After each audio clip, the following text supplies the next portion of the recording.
Guys, books एक इंसान की सबसे अच्छी दोस्त होती हैं। लेकिन अगर मैं आपसे सवाल पूछूं कि पूरी ही दुनिया की सबसे महंगी बुक कौन सी है, तो आप लोग क्या कहेंगे?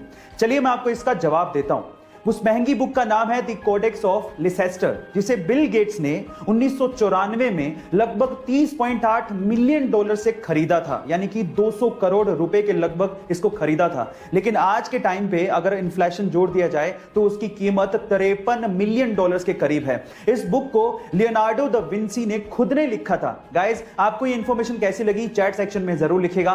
गाइस, क्या आपको पता है कि इंडिया की लोकसभा में टोटल 552 सीटें हैं, यानी कि पूरे देश से लोकसभा में मैक्सिमम 552 लोग चुन के पहुंच सकते हैं। लेकिन क्या आपको पता है कि उन 552 सीटों में से किसी भी सीट पे 420 नंबर नहीं लिखा गया है? अब क्यों, ये मैं आपको बताता हूं।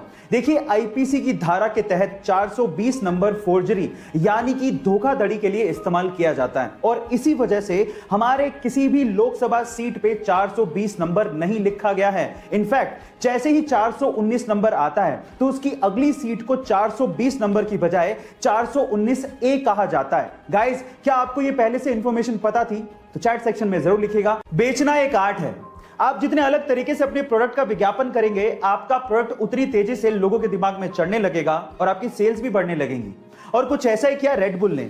एक्चुअली हुआ कुछ यूं कि एक बार रेड बुल ने अपनी एनर्जी ड्रिंक लंदन में लॉन्च की, और उसके लिए सबसे पहले उन्होंने ट्रेडिशनल विज्ञापन किए, जैसे कि टीवी और रेडियो पे ऐड देना। लेकिन उसका लोगों के दिमाग पे कोई फर्क नहीं पड़ रहा था और सेल्स भी नहीं बढ़ रहे थे।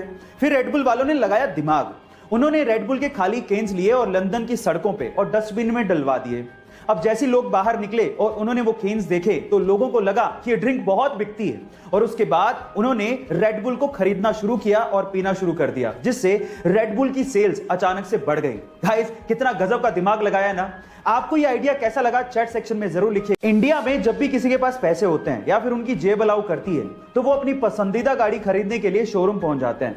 वो ये भी नहीं सोचते कि इस गाड़ी को पार्क करने के लिए उनके पास पार्किंग प्लेस है या नहीं, ना ही शोरूम वाले पूछते हैं। लेकिन ये इंडिया में होता है, जापान में नहीं। गाइस, जापान में अगर आपको गाड़ी खरीदनी है तो आपको पहले स्थानीय पुलिस स्टेशन पहुंचकर पार्किंग के दस्तावेज जमा कराने पड़ेंगे। उसके बाद पुलिस वाले आपको पार्किंग स्पेस सर्टिफिकेट देंगे और उसके बाद ही आप गाड़ी खरीद पाओगे।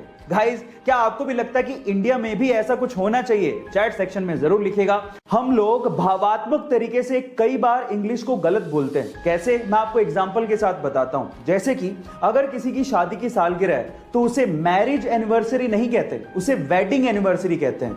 इसी तरह से अगर आप किसी चीज को फिर से इस्तेमाल कर रहे हो तो उसे सेकंड हैंड नहीं कहते, उसे यूज्ड कहते हैं। इसी तरह से अगर कोई मर जाता है तो उसे डाइड नहीं कहते, उसे पास्ड अवे कहते हैं।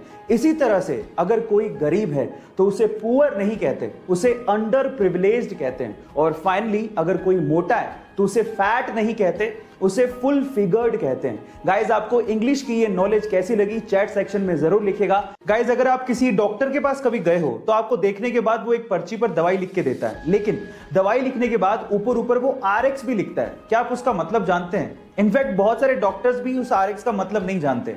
तो चलिए मैं आपको बताता हूं।